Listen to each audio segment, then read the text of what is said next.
Geagte broeders en susters, verbondsonderrig is nie iets wat ons bykomend doen nie.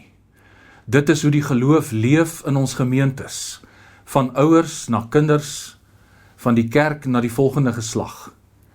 En juist daarom is ons opgewonde om vandag vir u iets aanvullend, let wel, aanvullend te stuur vir die eerste 10 lesse.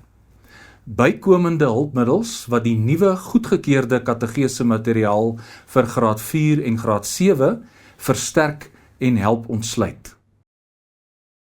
Laat ons dit duidelik sê, hierdie versterking is nie nuwe leerinhoud nie. Dit is volledig begrond in die goedgekeurde materiaal. Dit is ook geensins 'n vervanging van die kategese boeke nie. Dit is dieselfde goedgekeerde inhoud in aanvullende vorms. Wat het ons gedoen? Ons het die goedgekeerde verbondsonderrigboeke geneem en gepoog om dit nog meer bruikbaar te maak.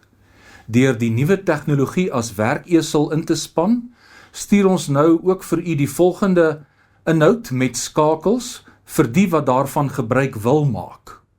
Dit bestaan uit die volgende: kort video-oorsigte wat voorgangers en ouers help om vinnig die kern te sien, klankmateriaal vir voorgangers en ouers vir herhaling en verdieping selfs in die motor of kombuis, flitskaarte vir graad 4 kinders wat die inhoud vasmaak en onthou maklik maak, slim veelvuldige keusevrae vir die graad 7's wat nie net toets nie, maar die inhoud verdiep, en dan ook visuele skyfies wat na die les gestuur kan word aan die kinders en struktuur gee en herinner en die aandag vasvang. Waarom is dit belangrik? Omdat kinders nie almal dieselfde leer nie, omdat ouers ondersteuning nodig het, omdat voorgangers hul tyd vir voorbereiding maksimaal wil benut. En hierdie hulpmiddels kan presies dit doen. Hulle verdiep die goedgekeerde leer, hulle verarm dit nie. Ja, ons leef in 'n tyd van nuwe tegnologie, en ja, dit vra wysheid en verantwoordelikheid, maar hier, in hierdie geval geld een beginsel. Die inhoud regeer hier die hulpmiddel.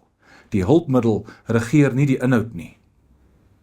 Alles is gebou op die goedgekeerde materiaal, maar alles is ook oop vir verbetering. Alles is bedoel om die kerk se taak makliker en sterker te maak. En daarom nooi ons u uit. Kyk daarna, gebruik dit, toets dit, help ons om dit te slyp. Help ons om dit wat nie goed is nie te identifiseer en dit wat wel goed is uit te bou. Want verbondsonderrig is nie 'n solo projek nie. Dit is 'n gemeenskaplike roeping. En hierdie hulpmiddels se bedoeling is om almal te versterk. Beproef daarom die versterkende werk wat uitgestuur word en laat weet my gerus skriftelik hoe u dit beleef by alwyn.swanepoel@apa.ac.za. Ek sal nie elkeen afsonderlik kan terugantwoord nie, maar u terugvoer sal wel waardeer en verwerk word. Seën toegebid op u arbeid.